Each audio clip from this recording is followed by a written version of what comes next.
পারস্য উপসাগরের অংশ আল কার্নিশ সমুদ্র সৈকত। মধ্যপ্রাচ্যের তেল সমৃদ্ধ দেশ কাতারের রাজধানী নগরীর ঐতিহাসিক ও ব্যস্ত বাজার এলাকা সৌক ওয়াকিফ থেকে শুরু করে ওয়েস্ট বের আকাশচুম্বী ভবনের সারি পর্যন্ত বিস্তৃত এই সৈকত দোহার অন্যতম জনপ্রিয় পর্যটন কেন্দ্র। প্রতি সন্ধ্যায় কার্নিশের ঝাউবন ভরে ওঠে অসংখ্য ছোট ছোট তারাবাতিতে। হেঁটে কিংবা নৌকায় চড়ে গোধূলি আর সূর্যাস্ত উপভোগ করেন দর্শনার্থীরা। আরবি ভাষায় সাফিনা বলে পরিচিত শতাধিক পর্যটকবাহী নৌকা থরে থরে সাজানো থাকে পর্যটকদের জন্য।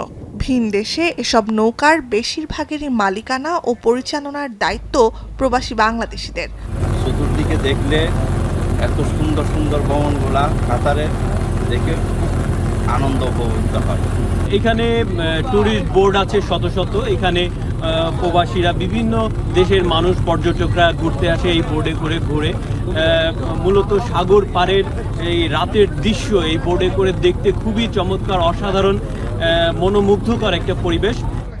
প্রতিদিনই বিকাল থেকে গভীর রাত পর্যন্ত নৌকা ভ্রমণ ও আল কার্নিশের রাতের সৌন্দর্য উপভোগ করেন বিপুল সংখ্যক পর্যটক। নৌকায় বসে রাতের অন্ধকারে সাগর থেকে তীরের সুউচ্চ আলো ঝলমলে ইমারত অন্যরকম আনন্দ দেয় বিমোহিত প্রবাসীদের।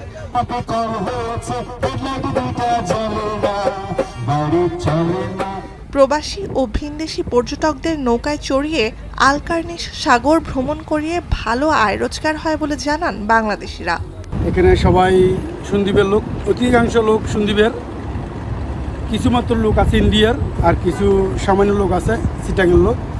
সবাই আলহামদুলিল্লাহ আমরা সবাই খুব ভালো আছি। সবাই মোটামুটি সবাই বাংলাদেশে মালিকানা সবাই, লেকিন আমরা ওই এখানে আছি ভালো। ছুটির দিনে অনেক প্রবাসী বাংলাদেশিরা আসে, উপভোগ করে। বিভিন্ন পর্যটক বাইরের দেশের ইউরোপ কান্ট্রি থেকেও অনেক মানুষ আসে। 2022 সালের ফুটবল বিশ্বকাপ আয়োজন ঘিরে ব্যাপক অবকাঠামোগত উন্নয়নের সাক্ষী মাথাপিছু আয় মধ্যপ্রাচ্যের সবচেয়ে ধনী দেশ কাতার। সারা বিশ্বের 14 লাখের বেশি মানুষ পর্যটক হিসেবে সে বছর পা রেখেছিলেন কাতারে।